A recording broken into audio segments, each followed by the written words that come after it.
พี่น้องนายอนุทินซ่านวิรกุลได้รับพระบรมราชโองการโปรดเกล้าแต่งตั้งเป็นนายกรัฐมนตรีคนที่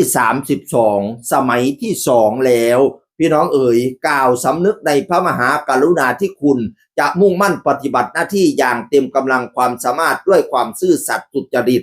กระทำพิธีรับตำแหน่งเรียบร้อยแล้วพี่น้องเอ๋ยโอ้ยพ่อแม่แล้วก็ไปลูกเต้าก็ไปว่าแต่รับตำแหน่งเสร็จแล้วก็กราบแทบเท่าพ่อเล่ากราบแม่เล่าพี่น้องกอดลูกชายกอดลูกสาวแล้วบัดนี้บรรดาเพื่อนฝูงก็ไปแสดงความยินดีกันแต่โคกเป็นนายกรัฐมนตรีคนที่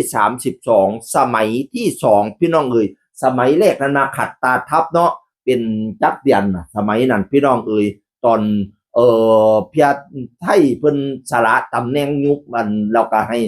นี่ละให้ทางพี่จัดตั้งรัฐบาลก็ได้นายอนุทินมาคัดตาทับอยู่ระยะหนึ่งช่วงคัดตาทับโอ้ยคะแนนเล่าขึ้นตอนเล่าเว้าเรื่องปัญหาชายแดนเขมรนั่นแหละบัดนี้สัมภาษณ์ยังไปค้นถึกใจในการจัดการอันกับชายแดนเขมรช่วงนั้นคะแนนเล่าขึ้นตอนนี้ล่ะพี่น้องเอ๋ยซุ่มเขตชายแดนอุ้ยบ่แม่นได้แต่พรรคภูมิใจไทยได้ขัดกวาดคะแนนได้ต้องว่าพ่อเฮียพ่อแห้งติพี่น้องเอ๋ยคะแนนเล่าขึ้นจากเป็นนายกไม่กี่เดือนกับจะได้เป็นสมัยที่2อีก4ปีเลยแล้วไม่ธรรมดาพี่น้องเอ๋ยคนเห็นดีเห็นงามแล้วก็กดไลค์กดแชร์กันสนั่นตันพื้นคนบ่เห็นดีเห็นงามคนละพรรคกันโอ้ยเข้ามาหัวลอกเข้ามาห้องใส่เป็นว่าประหลาดใจตกใจกับปานนั้นธรรมดาเนาะบ่มีอันนั้นก็มีคนหักคนสร้างเป็นธรรมดา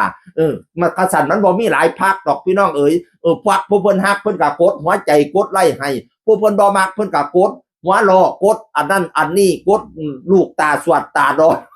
มาคอมเมนต์อันนั้นอันนี้ในทางที่บ่ฮักพี่น้องเอ๋ยเราก็มารอดูการแต่ง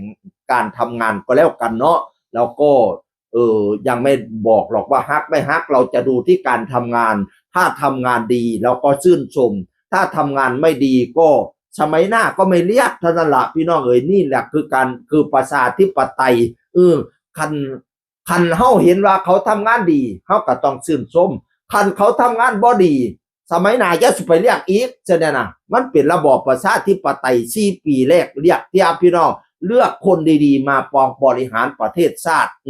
อย่าสุดไปขายซิดขายเสียงอย่าสุดไปนอนหลับทับซิดแล้วมันสิได้คนที่เฮาเรียกมาอีหลีสันตัวเนาะบัดนี้เพิ่นได้แล้วเฮาก็ต้องให้เพิ่นทำงานตามความสามารถของเพิ่นผลงานออกเป็นจังไดเฮาจังมาวิพากษ์วิจารณ์อีกอย่างหนึ่งเสียงอื่นคนก็เว้าสู่ฟังสวัสดีครับสวัสดีครับ